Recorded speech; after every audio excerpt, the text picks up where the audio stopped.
What is this? Oh, Burlington. I forgot they didn't test yesterday.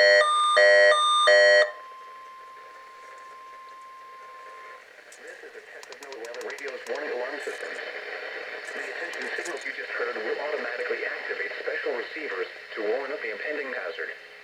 This test is It went off. each Wednesday It's very windy between today. 11 a.m. and noon, but may be postponed if there is a threat of severe weather. In that case, the test will be held on the first available good weather day. Reception of this broadcast and the warning alarm feature will normally vary with distance from the transmitter. This may occur even if you are using a good quality receiver in good working order. We now return to normal broadcasting. Thank you.